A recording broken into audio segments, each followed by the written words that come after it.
Good evening, everybody, and welcome to the Tour du Monde.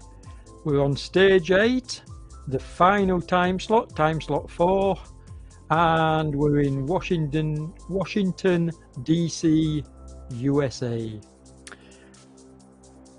Tonight we're riding to the White House, which seems rather unusual, race to the White House. And this is not a political event, folks. This is a virtual race, and it's going to be an exciting one. We've already had 3 run-ins today. You can see the profile on screen. There's a couple of very small kickers, but generally the whole route is trending downhill right until you get to that final push to the line. It promises to be fast and furious. It's 38 kilometers. And let's have a look. I think we're looking at, the current leader in the house is Andrei Frolikov, who you might remember from the other day was also leading after the lunchtime slot. Well, Andrei has got a 53.46, but it was like a bunch sprint right to the end because Nick Giles TT'd it all the way, pulled the whole group along right up until 400 meters to the line, and then 4 riders managed to go past him, and they were Andre, Nick Hall, Niels, Bo Sondergaard and Sam Roberts, and then Nick came in 5th. But what a fantastic effort to time trial it off the front, and he came in with a 4.95 watt kilo as well. So absolutely stunning effort. Wish I'd been able to record it.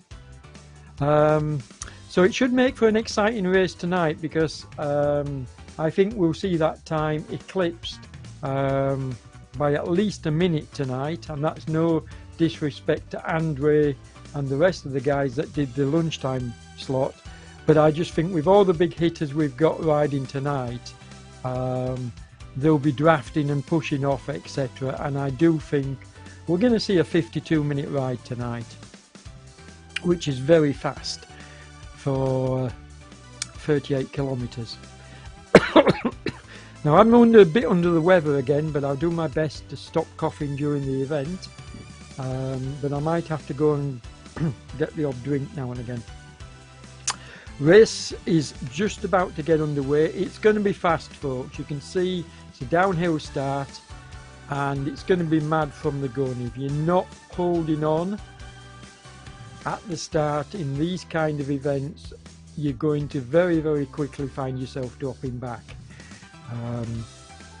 As you can see, the riders up front, 60, 70 kilometers an hour. So, excuse me, not hanging about, and you can see the red numbers already. James Melville is highlighted at the moment, but yeah, we're going to be absolutely going silly here, and I don't think this pace is going to slow much over this first few kilometers until everybody starts to settle in. I also think we're looking at a very large group coming into the finish. Yes, we're going to get the main contenders, but it's so easy to draft when you're in such a large group like this. I mean, riders like Greg Barnett here jumping off the front are not going to go anywhere. I can safely say that I don't think we're going to see a solo rider going off the front.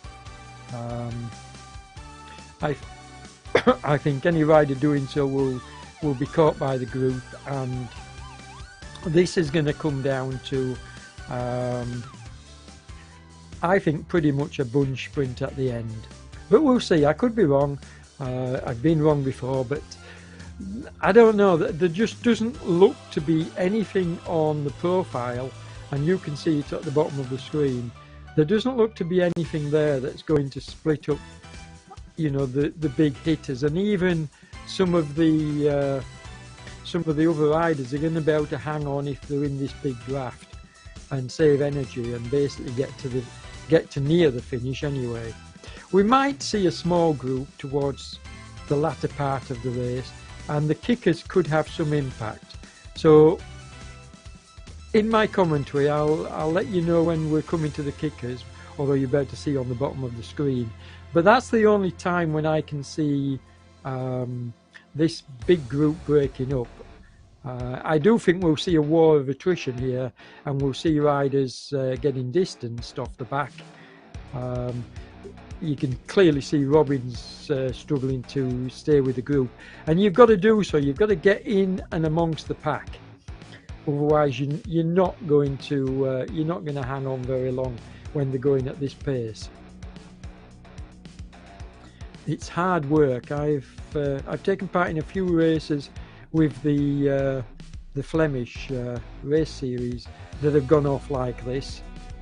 Absolutely eyeballs out at the start, and you're gasping for breath just trying to hang on.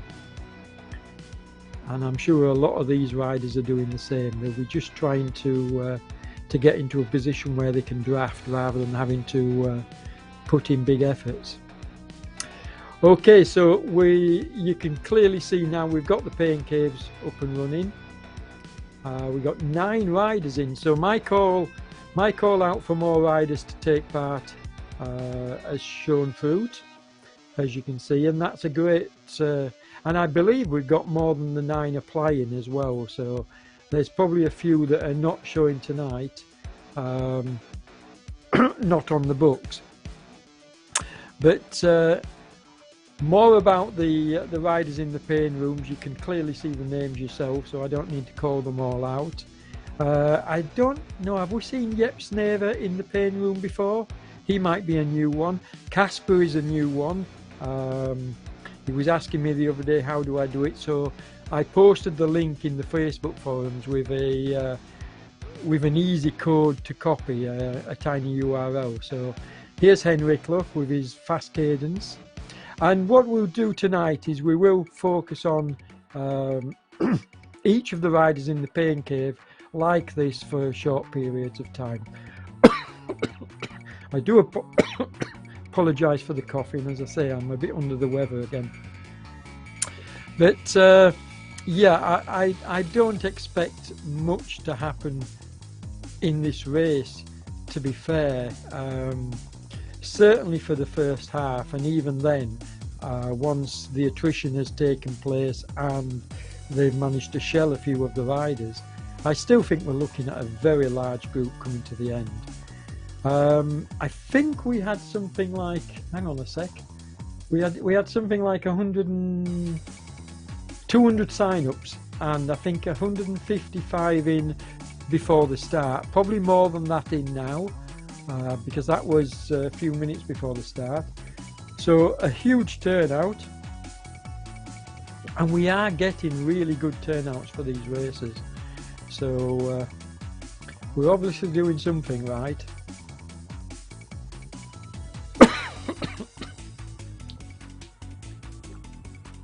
This should be a very interesting finish, because like I said in the last sprinter stage that we had, it could actually end up going to somebody outside the podium slots if, you know, if the sprinters can stay with it. Haven't had a chance to see exactly who's here yet, because we've really got to I mean, the big hitters will be saving the powder. They won't be wanting, and you can clearly see that now. There's a few of the names in the top 10 here, but most of the big hitters will be staying in the pack and doing as little as possible. Like John Beams has just got into the top 10 now. Casper's just got into the top 10. Nick Greenhouse, well, he's a sprinter. He's going to be staying up near the front, and I don't think he's going to be struggling on this kind of a stage until near to the very end, and then Nick could well be in with a shout of taking the stage. He's a very good sprinter, so, and don't forget, Nick took the last sort of like stage that we had, power stage that we had. So he's definitely a contender, and he's still wearing the the blue jersey, as you can see. That's him over there on the left of the picture in the blue jersey and the red helmet. So that's the Sprinters jersey. John Beams, that's the first time we've seen him on the front. But although John will be keen to see this group break up, I don't think we're going to see him pushing it along on the front too much, because he'll be wanting to try and save as much as he can for the latter stages. And there's a long way to go yet. 32 kilometres still to ride. James Melville's taken over on the front, so yeah, they'll be trying to push the pace up, but I don't see that really having an effect to whittle the group down just yet. Yes, it will as we get further into the stage, because some of these riders won't be used to riding at this pace for for lengthy periods of time. And we've moved away from the front of the race, and we're now possibly, I don't know whether this is the second group on the road, I feel like it might be, and you can clearly see that up front we've got 83 riders. So this is 84 and backwards. So we've got 84 riders, folks, or 83 riders up the front, which is a huge group. And this is a chasing group with some good riders in here, but yeah, they've just been shelled because of the pace that the front group have been doing. Now there might be the odd, well in fact there is, you can see in front of this small group, you can see a lone rider. I was just about to say there might be the odd riders that got dropped off the pack that are riding in the middle, and in fact we can see two riders riding in the middle. So the front group, 81 riders, because 82 and 83 are just in front of this group, and they're actually gonna catch up with them, I feel. And they do well actually to ease up a little bit and join this group, rather than pushing on their own in the middle of the two groups. That doesn't seem to make a lot of sense, because you might as well get some recovery and then go later in the stage if you've got good legs. So pushing in the middle of the two groups on your own, these are just my thoughts and the way that I would approach it. I call out the tactics I would use. So there's a look at Casper. This is the first time we've seen him in the Zoom room, so thank you, Casper. It's nice to see you here, mate. Yeah, he's got the serious face on, look. And it looks like he's heavy breathing as well.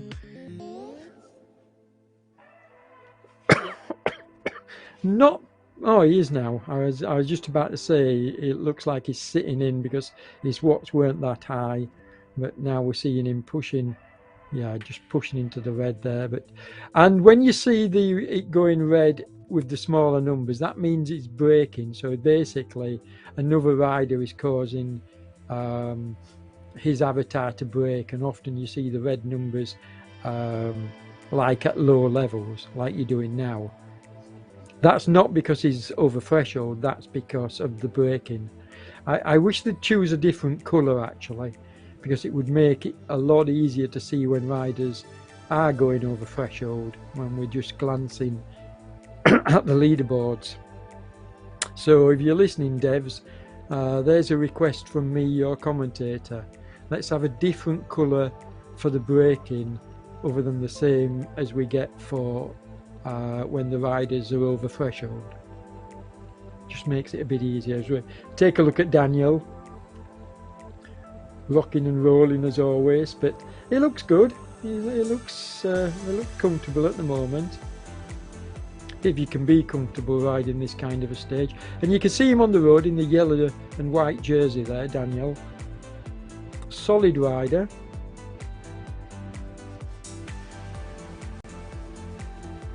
Nice high cadence, 90 cadence, so yeah, it looks comfortable enough. Joris looks nice and comfortable as well. Again, he's got that rocking action. as a lot of riders develop. And then you get some riders that don't have much of a rock, and even though they're pushing very high cadence, I mean, look at Anders. Yeah, there's a bit of a rock there, but not as pronounced as some of the others. And Henrik is probably the most stable of them. As we're looking at Joris here, is this a threshold effort he's putting in, or is this braking again? I feel, yeah, I think this is a threshold effort when it gets to 471 watts, but I think. Here we go. So pushing near up the front, trying to push up the pace, folks, so that, you know, we can have, and he'll be working for his teammates, will Joris. They'll be trying to split this up. So Rassio will sort of like send riders up the road, try and split it up. Well, the majority of the teams, that might well be the tactic tonight. Get your riders to take turns pushing the pace along. But still a very, very large group here. And this is not sustainable. This has got to splinter.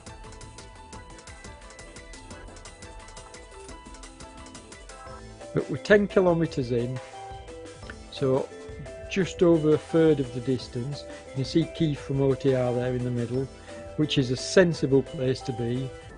Stay in the middle, stay out of the wind.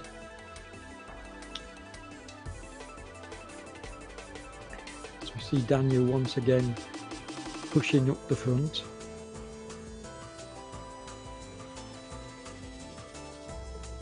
Is that Casper on the front as well? Yeah, that's Casper as well, up the front.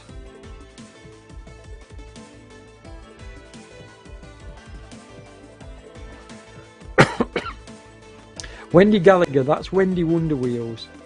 I think Wendy, in fact, I know Wendy rode earlier. I don't have a time to hand, but I do know that she rode in the earlier edition. And I think she's still leading the ladies' classification, but I'm not sure.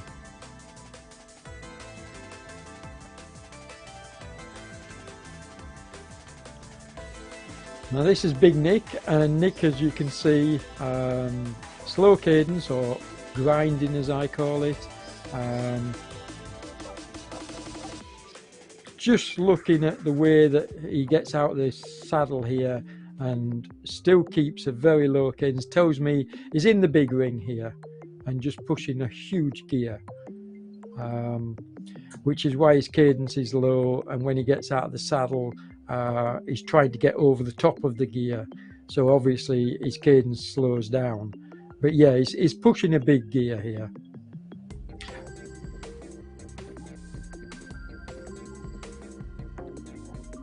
Nick would probably have enjoyed riding the lunchtime slot along with the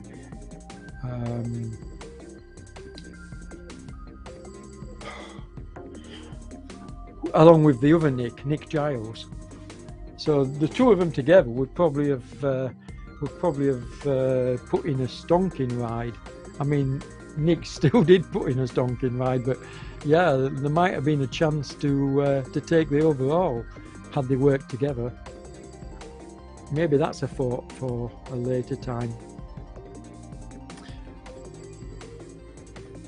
But in terms of commentating, folks, there's not an awful lot I can say here, other than we're not going to see a breakup for quite some time.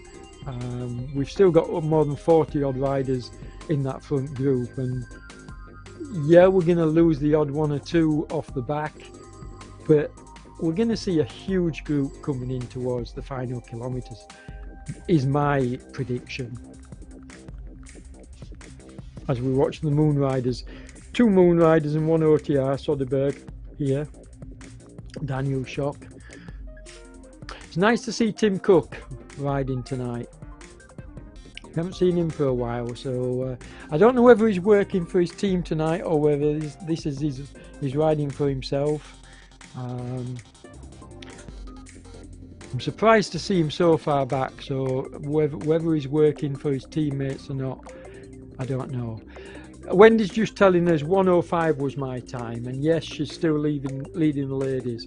Well done, Wendy.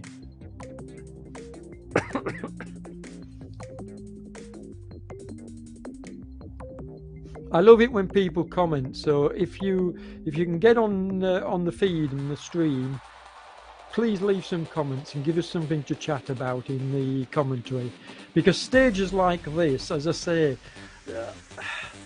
there's no tactics really to call out. This is I won't say it's boring, but it's not the kind of stage where you're constantly calling out the different tactics on show, because there aren't any tactics on show. The aim of the game in this kind of a stage is to go balls out and see and hang on, and believe me, that's what the front riders are doing. They're just, you know, well, I won't say balls out, they're just timing their efforts off the front of the group. Certainly the big hitters are. I don't believe that the likes of John and this lot, John Beams, are giving it absolutely everything. I think they'll be quite happy to sit with the group and see how it plays out, and then towards the latter half of the stage maybe think about trying to get a group of 4 to 8 riders up the road, and that might be difficult to do if we're still 40 riders strong off the front. As we look at Yep, and that, as I say, I'm not sure whether we've had Yep in. I think we have, because I think I recognise the tools in the background, so I'm pretty sure we've had Yep in the pain room before. In fact, yes, I know we have.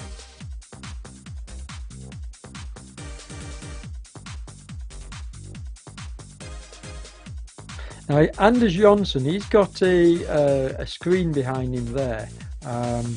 That's generally, I think it's meant to be a green screen, which means that if he had his camera in front of him, showing him riding on the bike, he could basically put a virtual background, providing he lights it correctly. He could basically do a virtual background and put his avatar in the bottom corner of a feed if he wanted to do a live stream. I used to use that system. I used to use the green screen type of thing, but now I don't know. I just like to have a natural background. So I've got a curtain with an image of a forest on it, which I really like. And when I'm in my studio, I use that as the background image, and it's just a much crisper image than trying to green screen. Just a bit of nonsense information for you there, folks. Anybody that's considering streaming. I mean, Damon's the streaming guru if you need any help to set up. Although I'm quite experienced now. There you go. We get a better look at Anders' look. And as I say, that behind him is generally used to add a false background, or isolate him from the background. Nice high cadence from Anders, as you can see, 85. So yeah, decent. Especially you can see it's round about the 90 mark, 91 mark. Yeah. Very low heart rate, so I suspect. And I've had a lot of folks, and I've actually gone onto the forums to check this out, and it seems that a lot of folks are complaining that the heart rate data on RGT, particularly if you're using a Bluetooth, doesn't seem to be so much of a problem with the Ant Plus, but with Bluetooth heart rate monitors, we're getting all kinds of silly readings, and the 72 there was definitely not right, because there's no way that he's 72. He's more like 164, like we're seeing Paul Newton here. I mean, that's reading correctly. And it would be interesting, maybe I'll run a poll sometime and find out who's using Ant Plus and who's using Bluetooth, and how many of the riders in the poll have experienced difficulties with their heart rate monitors. 185 starters, 225 in total. What a fantastic, I think that's a record, isn't it, James, for this tour this year? I think we had close to that earlier, but I'm pretty sure that's a record. Now, a little bit of excitement here. We've got Daniel Neugebauer going off the front. He's got 25 meters, but I say a little bit of excitement. This is not going anywhere. I already previously said that anybody going off the front would not be allowed to get away, and I can assure you, look at his heart rate. His heart rate is rising, so he's putting in an effort here. 91 cadence. You can see his heart rate, but he's not going anywhere. In fact, we can clearly see the group closing in on him here. He's got, what, 12 meters now. So he's going to get swallowed up, and anybody else going off the front is going to get swallowed up. We may get a break, as I said earlier, we may get a break of 4 to 8 riders a bit later on in the stage. There's a bit of a kicker coming up. You can just see it now at about the 2/3 mark, the little bit of orange. The route goes slightly uphill. It's a little bit of a kicker, but the majority of these riders, if not all of these riders, will simply stomp over that in the big ring. I don't see it slowing them down. Here we've got Casper. He's doing a big watts look. He's putting out big watts here, doing a push off the front. Fast cadence. It's showing a really fast cadence. Got 112 there. Cadence is all over the place actually, so don't know what's going off there, but yeah. Trying to push off the front, but once again, they're definitely not going to let Casper go, not at this stage. Now he may well break away towards the, like I say, on that kicker. That's where I would have thought, if anybody's going to try a push, that would be the place where I would go for the push, but then the riders are going to expect it. So they've got this graphic on their screens as well, folks. So they know when it's coming up. They'll know, you know, if they're approaching it. But have we seen a small break here? I don't think we have. I think we've still got all the group together. Or have we? Have we managed? No, we've got all the groups. Yeah, you can still see we've got 40 odd riders in this group. Nobody's getting away. James Melville has just pushed off the front, and he's very, very quickly got a 12-meter gap, but they'll close him down in no time. And I hope you don't find me commentary when I'm saying this, folks, boring, because all I can do here is tell you what's going to happen, what I think is going to happen. And you can see that, you know, it's not a case of I told you so. It's a case of, it's just the classic tactics for this kind of a stage. Riders pushing off the front, trying to raise the pace, hoping to get the odd 1 or 2 riders go with them, and then hoping to make a break. Now, it may well happen, as I say, a bit later in the stage. You know, we may get some of the stronger riders. One will push off the front, another will join him, and they'll say, "Wait, we've got 20 meters. Let's hit it," and they'll hit the gas, and that 20 meters could go out to 30 meters. That would be a valid tactic, but when the group is this big and this strong, I'm not so sure it's going to work. And I think we could see a huge group coming towards the finish. But I'll call it as I see it as we go further into the race. Now we're looking at, these are effectively the second group on the road. Although we do have riders in between, this is effectively the second group with Soderberg pulling them along. We've got Phillips from Rasio there, and you can read the names yourself. There's some good riders in amongst this group. But they've been dropped, and that yellow banner you just saw them going under, that was the halfway stage for those riders. The leaders are just over the halfway point. They've done they've done almost 20 kilometers, so they've 18 kilometers left to ride. And still, as you can see, now Boniface, I haven't seen this lad for a while, but this rider is a class act. I know him from over on Swift. And if it's the same rider, and I'm convinced it is, then a very, very strong rider, and somebody to be reckoned with if he's amongst the front riders in this group. Brett, that's his name. I couldn't quite remember, but yes, Brett Boniface, class rider, folks. So mark my words, he will be there or thereabouts at the finish. I think this is the first time I've seen him in this tour. I'm not sure whether it's the first time he's ridden, but it's the first time I can remember calling him out, because, like I say, I would have called him out because I know him from Swift. I watched him race a lot of races on Swift. But Swift is a completely different racing dynamic to RGT. I liken Swift to a game. I mean, and some of the Swift folks will criticise me for saying that, but Swift is not realistic enough for my liking. And certainly in terms of riders over the line, you can win a race on Swift and be like 12th over the line, not even first over the line, and you can win the race because the race is determined on the time, not on, on the time over the line, and not on the graphics showing on screen, which is absolute nonsense.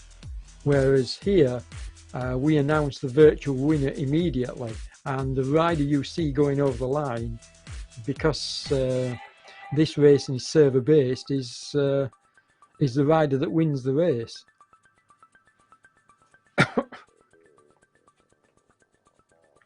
So yeah, Broim we've seen quite a few times. Another good rider. Now who's that that's just shot off the front? Michael. And quickly got a gap.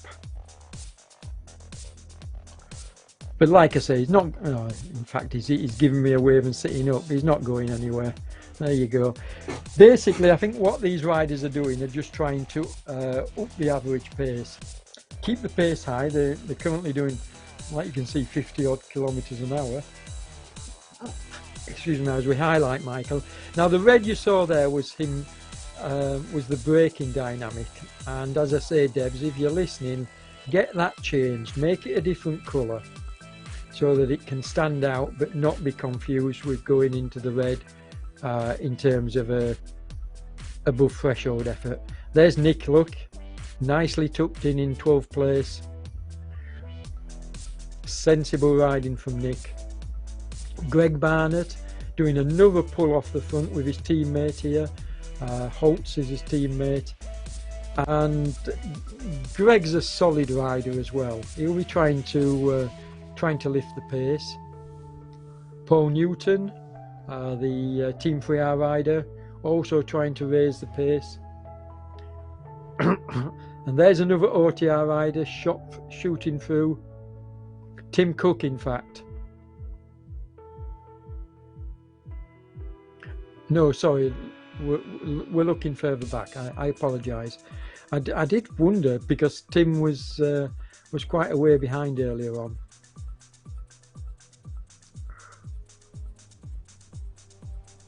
As we're watching Mike Aid here.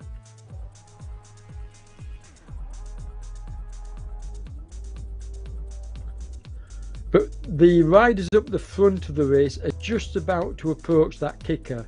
So I don't know if we can switch back to the front now, but I would like to do so because I think this could be the point where, yeah, thanks Damon. This could be the point where if somebody's going to really hammer and have a go, this will be where they do it. You can see the slope is 2.2, 3.2, and it goes up a little bit steeper. Not much. There we go, 3 point, I think it's just about, yeah, 4.2, there you go. A little bit more. So, but it's not very steep. 6.9 at its steepest. Now it's going to drop back down. So yeah, it's just a little kicker, look. Now, has it split them up? I think I have to say it hasn't. So Brett's on the front, one of the stronger riders, but it hasn't split them up. There's a few riders. You can see Gary's got is 30 meters behind the front, but they're strung out, and that's going to lend a hand for riders to come back. So riders that are off the back here should be able to, I mean, there's a small gap you can see there between the two groups. Now, they need to close that up, and they need to close it up fast. They cannot allow even a 10-meter gap, because it could end up being stretched. So the group, as you can see, slightly behind. I think they are going to close this. So once again, I'm sorry to say I told you so, folks, but I did say that this would be a large group coming into the finish, and so it is proving to do so. They have managed to whittle a few off the back. I think you can clearly see now the riders behind the main group. We're down from 40 odd now, I think, to 30 odd, or maybe even 20 odd. So yes, they've shelled a few from the group, but we're still looking at a big group coming to the finish.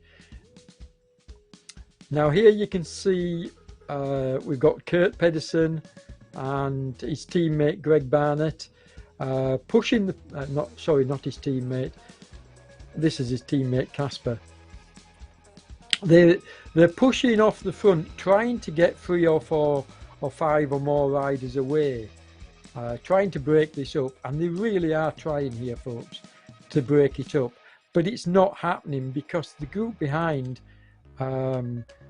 being so large, are just drafting and working well through and off and staying in touch, and it's amazingly difficult to try and break away from a group when they're going at this kind of speed and working so well, you know, through and off like they're doing here. They're all, well, I'm saying all, the majority are taking turns, as you can see. You can see them get out of the saddle, push the pedals around, pushing the pace up.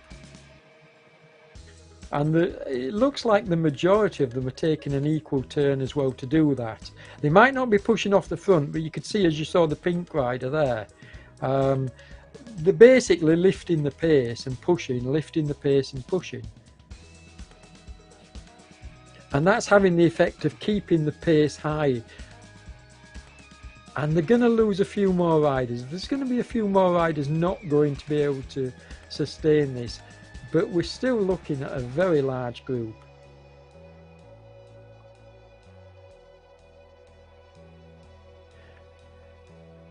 Now the guys in the pain room, like I said, this tonight, this event, we're going to see you blowing as it comes in towards the finish. But let's hope we get as many riders for the Queen stage coming up in the pain room, because there we're really going to see this kind of suffering when we get to the big hills. Not so much suffering tonight, I feel, because many of the riders will be taking advantage of the drafting here. I mean, you've seen riders like Daniel and Casper trying to make a bit of a break, but I don't see it happening. I really don't. Okay, so because there's not an awful lot happening, we've got the prize giveaway up on screen. And what this is, folks, is this is your chance to win £100 for doing nothing more than taking part in one stage. I'm going to ride tomorrow's stage, so that's going to be my stage to take part in this prize giveaway and get myself entered in the draw. And that's all you have to do, ride any stage. If you've already ridden one, then you're already in the draw. But if you haven't, get signed up to a stage before it finishes this weekend, and you'll be randomly put into the random draw, which will be drawn by Keith Aitchison and his magic spinning wheel immediately after the final stage. Well, I'm saying immediately after the final stage. So it's a prize worth having. I wouldn't turn down £100 in my back pocket. So consider signing up if you haven't already done so. Join me, because I'm going to be riding pretty much at the back, I think, tomorrow. I'm just going to be spinning the pedals. I'm not well enough to race, so I'm going to be riding near the back tomorrow, and please feel free to join me. It'll be a nice leisurely roll around the course, and we'll have a look at what the course is going to be a bit later on. We'll pull it up, no doubt, as we're seeing the riders coming after they've finished. Okay, so we're looking a bit further back down the field here at the OTR rider, but the riders are well, and there's Tim and his mate Murtau. The riders are well strung out, and this could be Tim's job tonight, just helping out his teammates. I don't think he's pushing for glory tonight, but he is more than well capable of being up amongst that front group. So I suspect that he wasn't really interested in doing so. Mike Weston.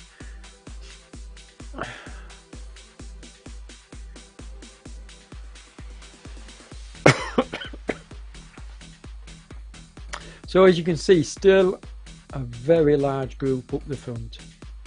Nothing much has changed, nobody's broken away, and the last chance really for somebody to kick is on that final kicker. You can just see right in that last kilometre you've got that slight uphill, and then you get onto the top, and then it's a bit of a plateau to the finish. That's going to be the last opportunity, I feel, for the riders to kick if they haven't done so beforehand.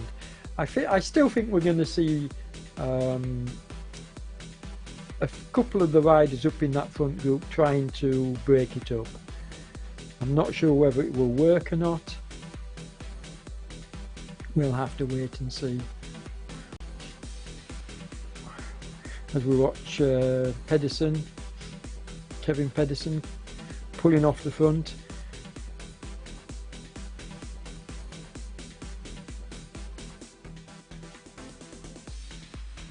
I mean, we've seen some excellent teamwork over the course of this tour. Tonight, teamwork really won't play a big part in this race, because of this, everybody's wanting to do, help out with the through and off, and everybody's sort of like coming, doing a turn, pushing the pace along.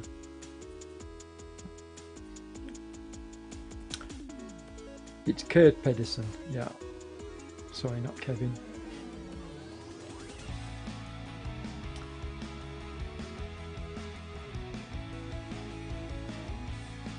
And you can see they're just settled in. I mean, this Edge is a really good and strong rider. I think he's doing a little bit too much work to my liking off the front. Could end up paying for this as we come a bit closer into the finish. But if he's got good legs, good luck to the lad. But yeah, you can see he's going to be swamped a little bit now, and he needs to sit in. Just wants to get a good position, sit in, get that energy back that he's just. But there he is, you see, pushing back to the front. Now, I'm not so sure this is a clever thing to be doing, but maybe he's trying to push the pace up for somebody else in the group, because this is not going anywhere. And yeah, he's got himself a nice gap, but he's not going to get away from that fast chasing group.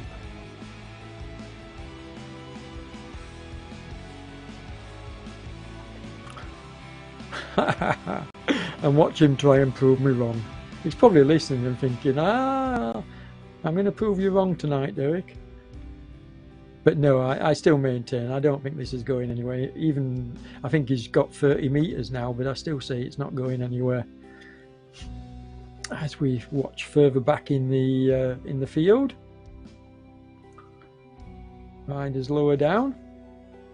There you are, you see they've caught him up. They're never going to let him go. And I'm surprised actually at Kristin doing that. And you know, we call that burning a match, folks. And my guess is he may well end up paying for that as we're coming into the finish. Now, I think Pedersen here may well be working. There's Brett Boniface, the rider I told you about, but Pedersen may well be working for Casper here.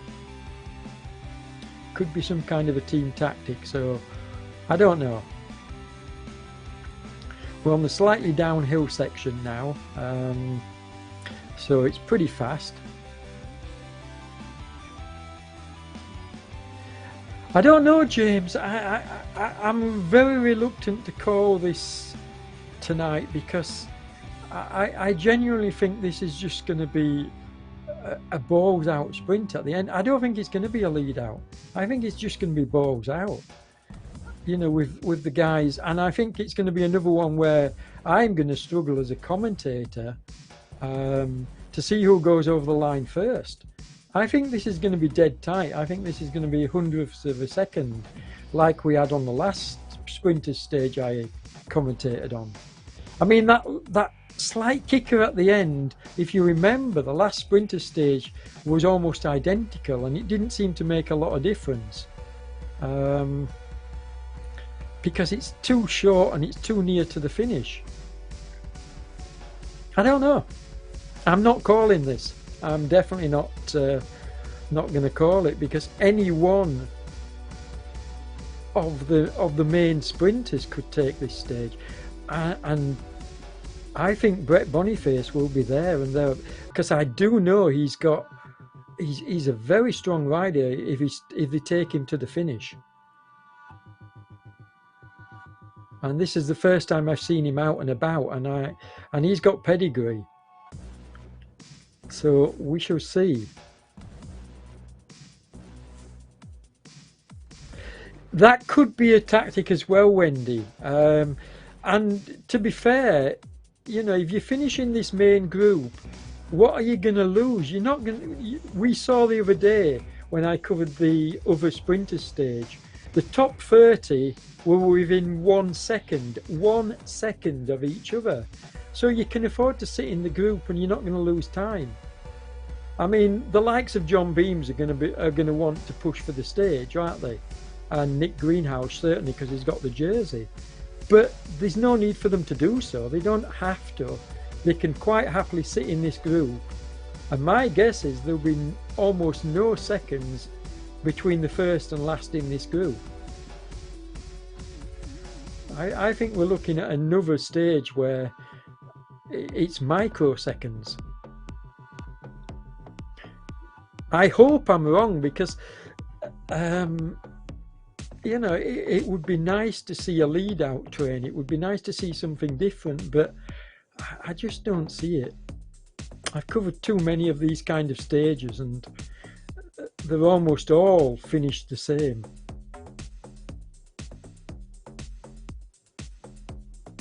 On Swift, it's even worse because you get the sticky draft and nobody's got the opportunity to jump off the front.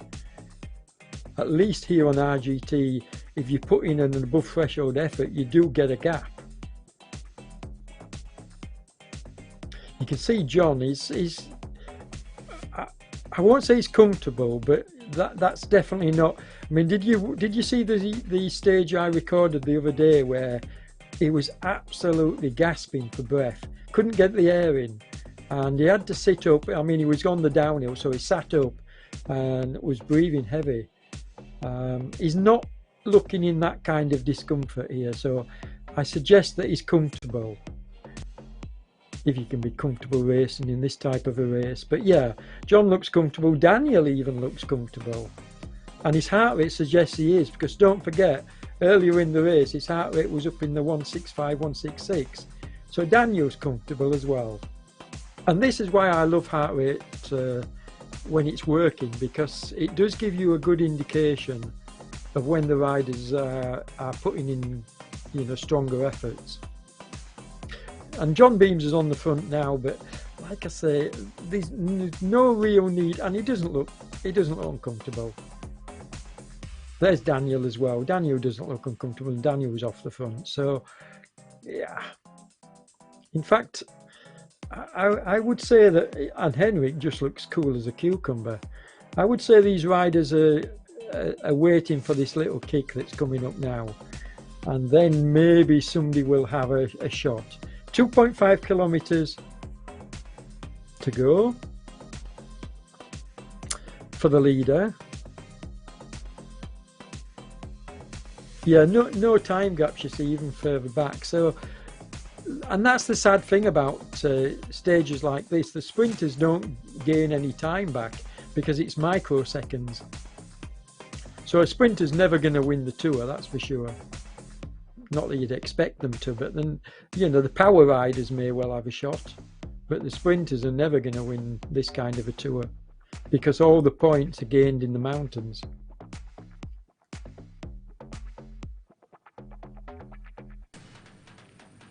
Now, is that Henrik on the front? Is that Henrik Mard on the front? I think it is. So Henrik will have a go here. He stayed quiet. Henrik has done very little work off the front of the group. So and there's Schaefer's in front of him. But this is where they're going to push now. 1.8 to go. There's Henrik out of the saddle, having a bit of a dig. But you can see from his heart rate, he hasn't opened himself up yet. I mean, if we stay with him and he opens up his legs, you'll see his heart rate will, here he goes, look. So his heart rate will now start to climb if he's going to have a dig. Peter Buck-Ravel. Now that's the first we've heard of Peter tonight. So, you know, riders have been canny tonight. They've stayed in. And there's Brett Boniface. Now what did I tell you, folks? And Brett, this is classic Brett. What he tends to do is he tends to see if he can get a long one, and if he gets caught, he'll sit on a wheel and then he'll take the sprint. So this is classic Brett. I've watched him do this on Swift a lot of times. He goes for the long one. If he can maintain the gap, he will. And if he can't maintain the gap, he'll grab somebody's wheel and then kick in the sprint. But he may well take this. Like I say, this is exciting because this is classic Boniface. I've seen him do this so many times on Swift.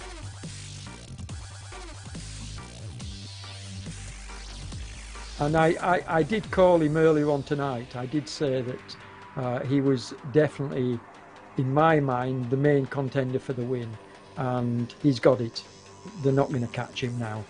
So basically these riders are fighting for second place because Boniface has got 70 odd metres. Yes, he's still got 400 metres to go. Possibility the sprinters could catch him, but he's got a hell of a kick on him. He's in the red at the moment. Are they going to catch him? I don't think they will. No, they're not. You can see the banner there. Boniface is going to go over. Yes, they are catching him, but he's going to get there. So I called the winner again, folks. What a tour I'm having. There's the winner, Boniface. Broim got second, Samut third, Neugebauer fourth, Linden fifth, then Hartveld. But you can see, I genuinely believe Wendy Gallagher could well have called this correctly. I think a lot of the riders weren't really, I won't say weren't bothered, but you know, I don't think they gave absolutely 110% tonight because they've got those mountains coming up.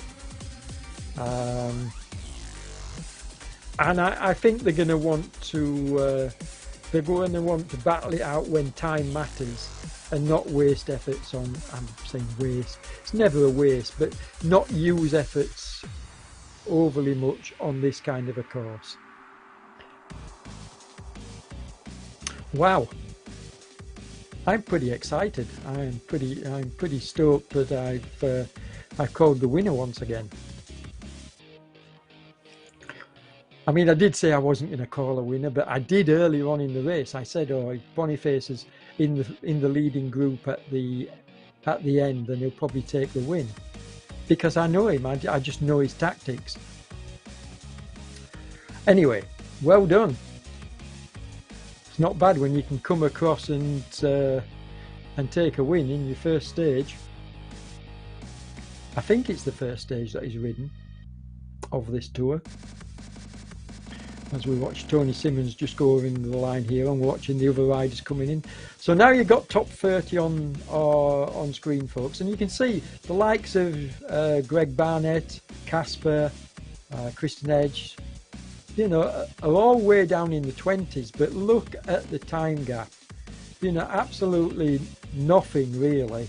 A couple of seconds, 3 seconds. Yeah, which is absolutely nothing. I mean, is it 3 seconds or is it even less? Yeah, I think it's about 3 seconds.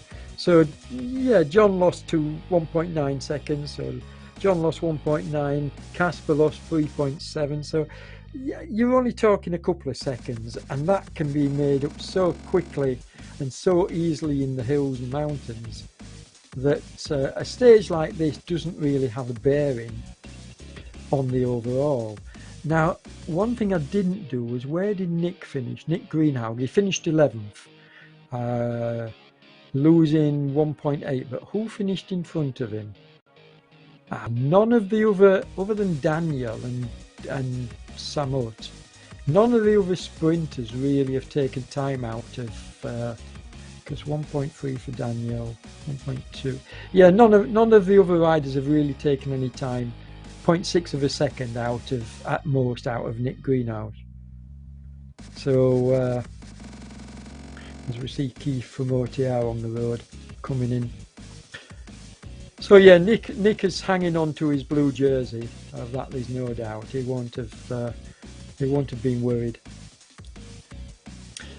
Brett may well have caught them by surprise with his long one. If they'd been listening to my commentary, then they'd know that he was the man to watch. But because he's a new rider to the tour, they may well have not even considered him. I don't know, unless of course they know him like I know him. But yeah.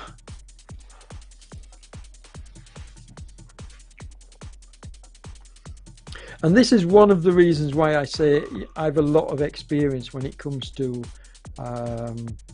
virtual racing, e-racing, because not only from my time over on Swift, but just overall, I've been involved for a long time now on the virtual cycling scene, and I've been involved in the real life scene for more years than I care to tell you, but certainly 5 decades.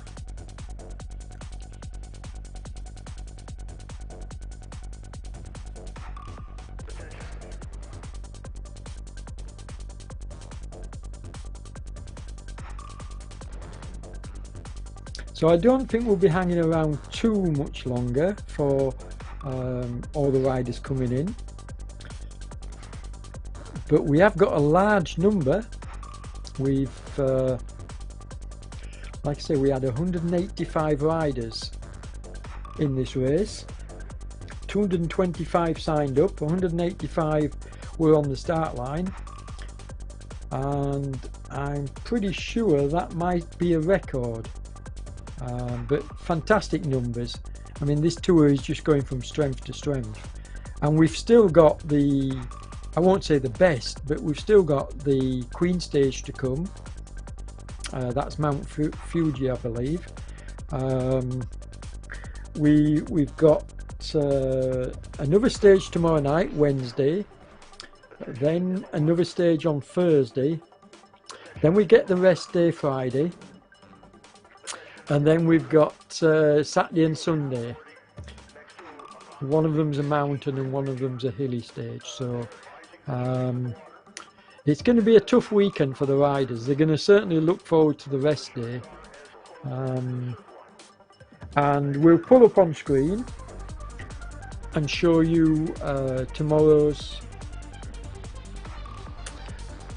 profile. Yeah, Nick Giles rode it on rollers, folks. Not only did he time trial it all the way, but he rode it on rollers. and he came out with a 4.95 watt kilo effort at the end of it, so he wasn't holding back, and he managed to hold that for like 53 minutes. Pretty impressive. Let's watch Morgan just finishing in front of the Moon Riders. So a lot of riders coming in now, but we've got a lot more to come in. You can clearly see here, but I don't think we're that far behind. I think we'll be able to stay with the action and watch every rider coming in. On this kind of a stage, we shouldn't be looking at a great deal of time between before the last rider comes in. It's a pretty fast course, but amazing. I was way out in, while I called the winner, I was way out in my prediction for the winning time, because I thought it would be a 52. Yeah, I tend to have had it in the back of my mind that it might be faster because of all the big hitters going, but a 50-minute time is just incredible. Very impressive. I mean, that's a high average speed for 38 kilometers.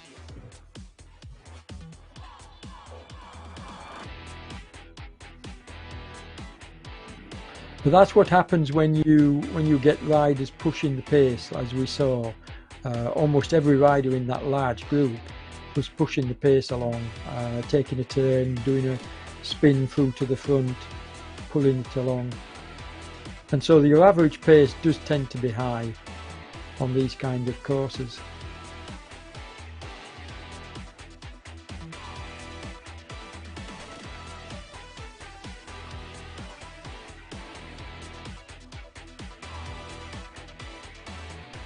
I like these kind of events, but from a commentating point of view, they're a little, for me, they're a little bit of an anticlimax, because you almost know what's going to happen. You know that it's going to be, a large group all coming into the finish, and then it's going to be either one rider has a solo breakaway in the last few meters, or it's a bunch sprint. And that's exactly what happened. And it's not a case of I told you so, it's just what happens in these kind of stages. And one of the reasons why I enjoy the mountains and the hills more.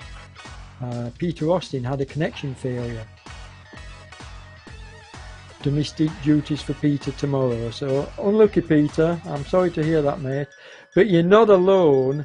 I can name a few riders, Robin Anderson for another. But yeah, there's a good few riders had issues, had dropouts, had failures. So you're not on your own.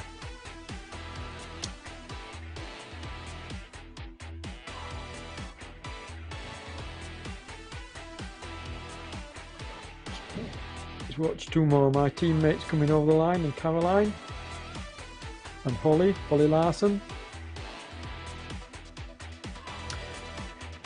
So getting towards the back end of the field now. What are we in? We're in the 140s, mid 140s. So I'm not sure how many we've got left on the road. It's saying 23, but how many of those are still at the finish? It is great, folks, when you hang around and watch the riders coming in with us. We do appreciate it if you hang around after you've finished the event. And those that are watching, it's nice of you to hang around as well. Don't forget to hit the like button for Damon. And don't forget also, you can catch my stream tomorrow night, so you can go along to my YouTube channel, and I'll be recording and riding in tomorrow night's stage.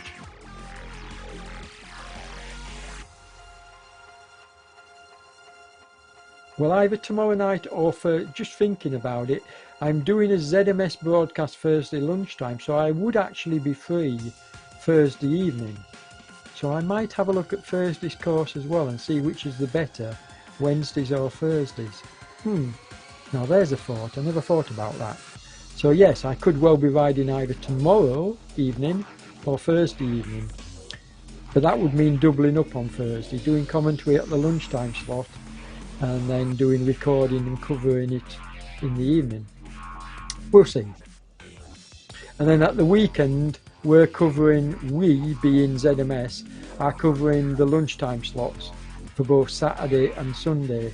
And what will probably happen is, if we get a lot of riders going in the evening slots, I will probably record and cover the evening slots as well on my YouTube channel. So we'll see. I mean, I do have to spend some time with my family.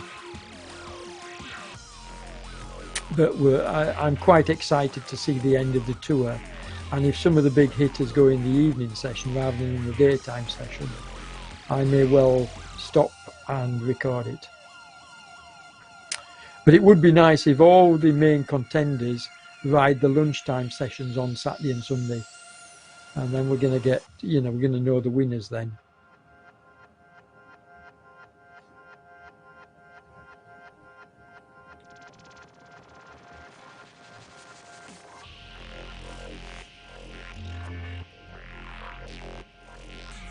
Okay, so at the very most, we've got Husen here with the last rider on the road, the Lantern Rouge as we call them, and we've just 7 kilometers left to ride. Now I don't know how long it's going to take to cover that 7 kilometers, but I assume that myself and Damon are going to hang around and wait for him to come in. Unless Damon's got somewhere to go, we will hang around for the rider to come in. So probably about another 14-15 minutes, folks.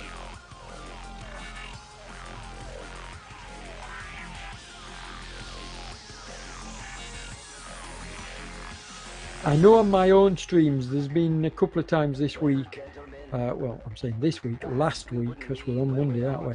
There was a couple of times last week where I was doing the commentary and I had to dash away. Yeah, Damon's just confirming with me we're happy to watch every rider coming in, and we will do so.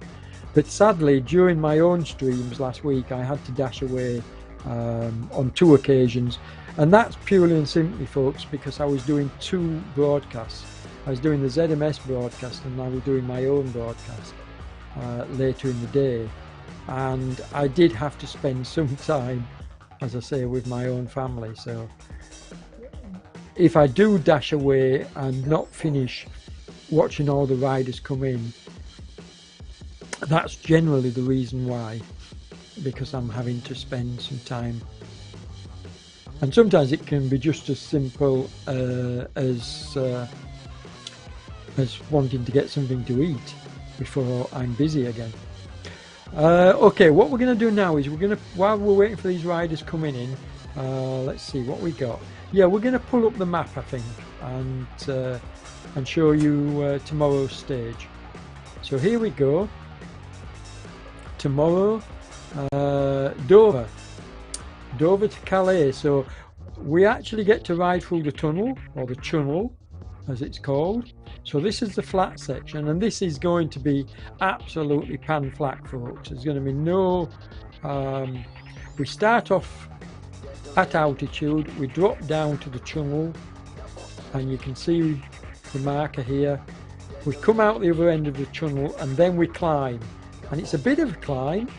That'll definitely hurt.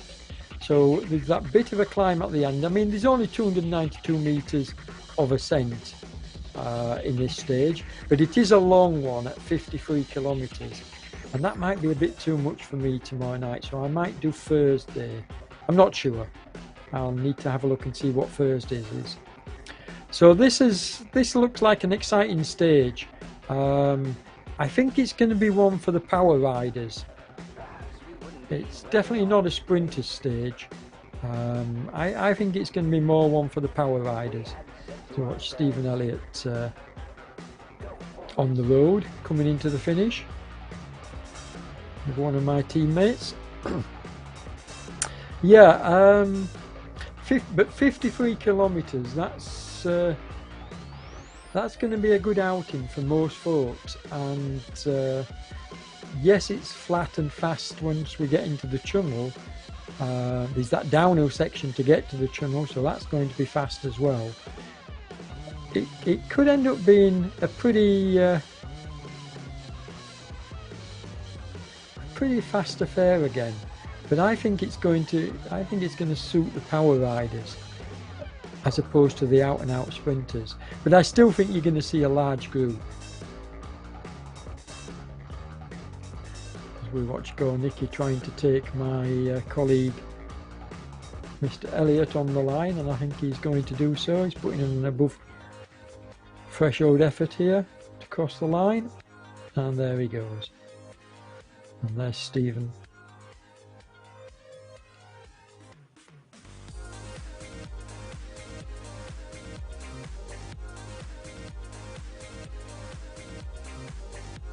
Kozlowski.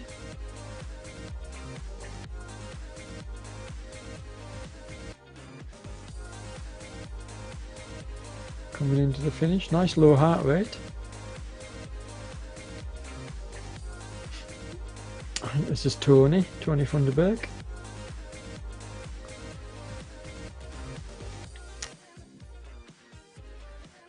Going under the Flamme Rouge. And there's Husen on the road, and he's just got 5 kilometres. Yeah, the start of tomorrow's stage is absolutely brutal, so it must be uphill.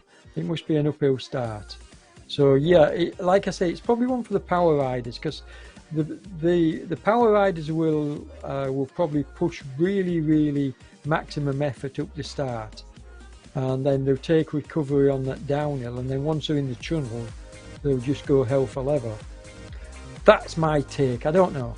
I'm going to be having a look at it, whether I ride it or not. I certainly probably going to be streaming it. We'll see. Damon's given me my work for this week, which is Thursday, Saturday and Sunday. So I'm covering the lunchtime slot on Thursday in commentary for ZMS, and then Saturday and Sunday the lunchtime slots for ZMS. And then on top of those three, I have my own streams, which will amount to a couple. So basically, we're going to be covering everything, I think. Yeah. Friday's a rest day, don't forget.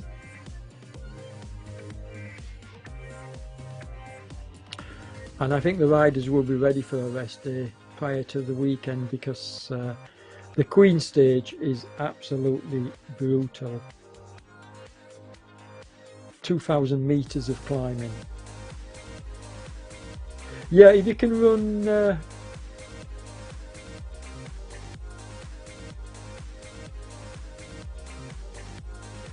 yeah, Damon's just telling me that the full 12 stages of one time slot will be on ESTV, so you can see the full show on esports television.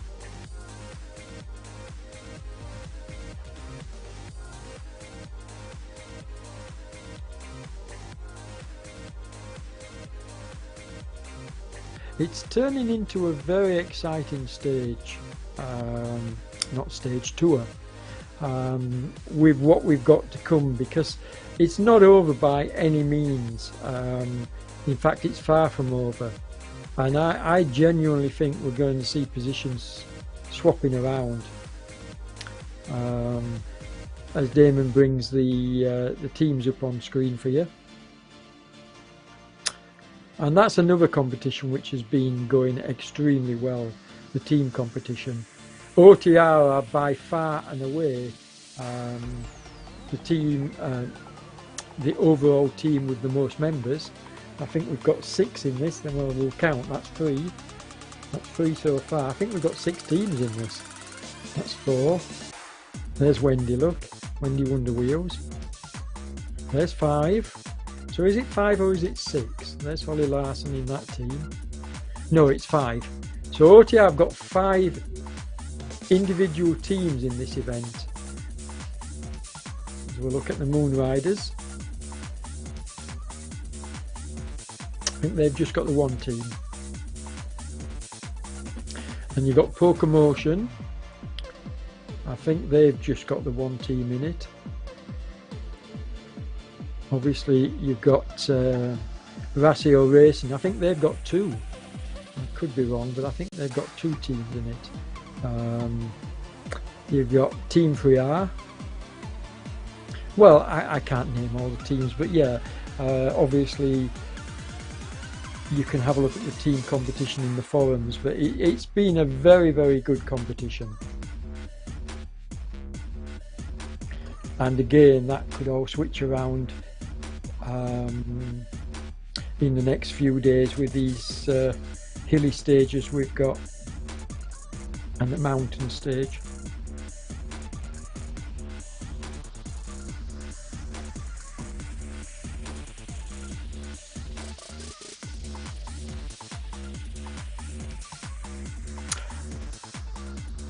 Okay, it looks like Costa has stopped over at the side of the road, so it doesn't look like Costa is continuing. Yeah, it does look like Husen is the last one moving, Damon, I agree with you. And it looks like he's got 3 kilometres left. So we're not going to be, 2.5. We're not going to be that long, folks. It's been great to have you with us tonight.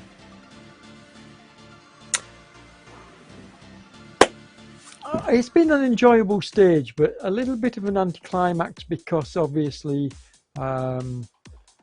we knew the kind of stage it was going to be, in terms of it was always going to stay together.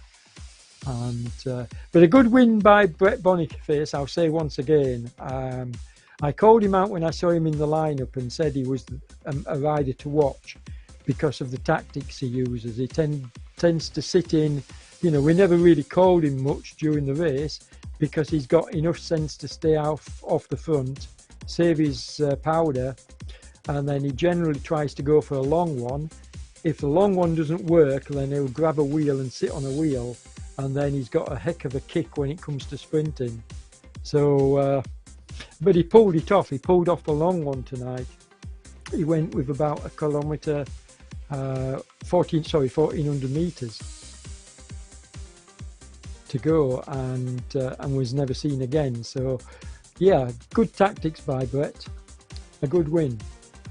And the rest of them, to be honest, Wendy said in comment tonight that perhaps some of the riders weren't giving it 100%, and I tend to agree with her, because when you look at the results right down to 30th place, you're only looking at riders losing a maximum of 3 seconds, and that's nothing, absolutely nothing. I mean, even now, look, down to 61st place, plus 3.26. So, you know, riders have lost absolutely no time, really. Sorry, 3 minutes 26. Have lost no time, really, tonight, all the main contenders. And on this kind of stage, they're never going to do so. You're never going to see more than a few seconds separating the better riders, which is why we saw so many coming into the finish together. Hugo. Well done, Hugo, for sticking with it, mate. I think that's the Argentinian flag, isn't it?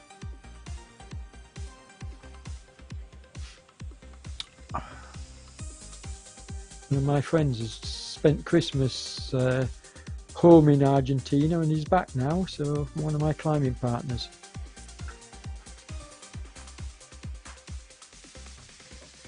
Need to get in touch with him.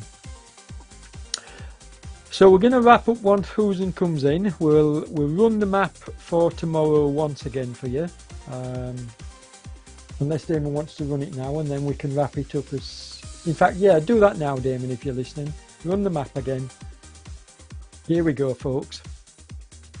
So, like you can see, as James Ogilvie said, steep uphill to start, so a brutal start, Then you get onto that bit of up and down, and then you drop down that steep downhill to the channel.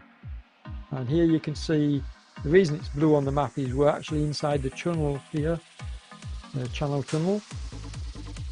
And then you reach the shores of Dover, Calais. So you reach the shores of Calais and then you climb up into Calais. Pretty strange stage, I have to say, and I think at 54 kilometers I think you might see a few power riders breaking away on this one. I really do. I don't think it's going to come down to a bunch like tonight. I think we're going to see a definite break, and you're definitely going to see time gaps. So riders are going to have to, our main contenders are going to have to keep an eye on tomorrow's stage competitors, because I think we're going to see time gaps and breaks. And it could be one for team tactics as well. It could be the kind of stage that will work well for team tactics. Interesting. Anyway, we've got 500, just over 500 meters for Hugo here to finish us off, and then we're going to wrap it up almost immediately, folks. So I'm going to say good night now. Obviously I'll stay with him till he gets over the line. I'm going to say good night and thanks for watching. It's been enjoyable, I have to say, and I will be back again on Thursday, but you may well hear from me tomorrow as well.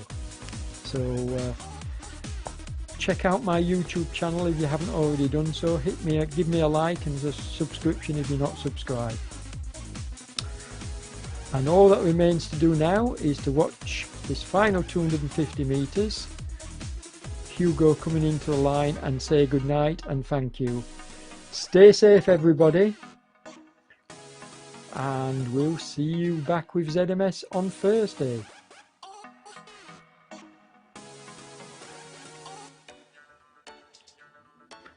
Good ride, Hugo. Well done, mate.